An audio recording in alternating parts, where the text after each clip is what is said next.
Thank you very much, Mr. President. You've spoken a great deal about what you've characterized as kind of a crude form of nationalism, perhaps on the rise. I'm wondering if you would advise some of those protesters at home to stop demonstrating against some of the charged rhetoric that has been used by Donald Trump. And I'm wondering as well if you've advised your successor to be extra mindful of what you see as some very worrisome trends, particularly when it comes to making his own potentially powerful staff picks. Lastly, sir, in these final weeks of your presidency, do you believe you have any leverage to stop Bashar al-Assad and Vladimir Putin from continuing to bomb Aleppo? Chancellor Merkel, I'd like to ask you, Bashar al-Assad has described Donald Trump as a natural ally. Your own foreign minister has described Donald Trump as a preacher of hate. I'm wondering, would you tell Americans that they now have a perception problem?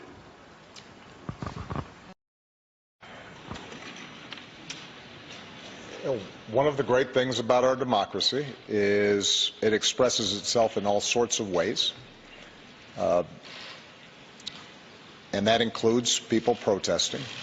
I've been the subject of protests during the course of my 8 years, and I suspect that there's not a president in our history that at some point hasn't been subject to these protests.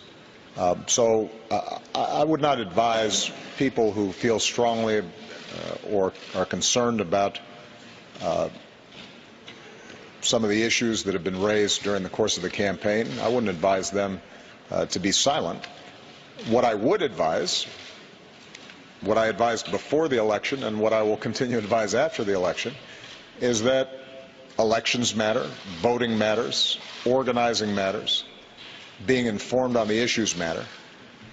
And what I consistently say to young people, I say it in the United States, but I'll say it here in Germany and across Europe: do not take for granted our systems of government and our way of life. I think there is a tendency, because we have lived in an era that has been largely stable and peaceful, at least in advanced countries, where living standards have generally gone up, there is a tendency, I think, to assume that that's always the case. And it's not. Democracy is hard work. In the United States, if 43% of eligible voters do not vote, then democracy is weakened. If we are not serious about facts and what's true and what's not,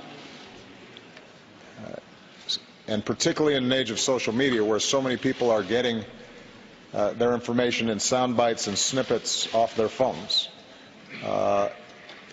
if we can't discriminate between serious arguments and propaganda, then we have problems.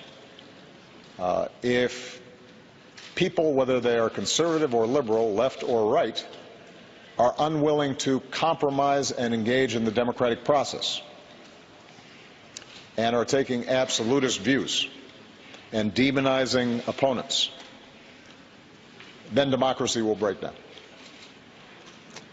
And so I think my most important advice is to understand what are the foundations of a healthy democracy, and how we have to engage in citizenship continuously, not just when something upsets us, not just when there's an election or when an issue pops up for a few weeks.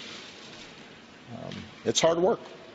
And the good news is I think there are a lot of young people, certainly who were involved in my campaigns, and I think continue to be involved in work, not just politically, but through non-profits and other organizations that can carry this hard work of democracy.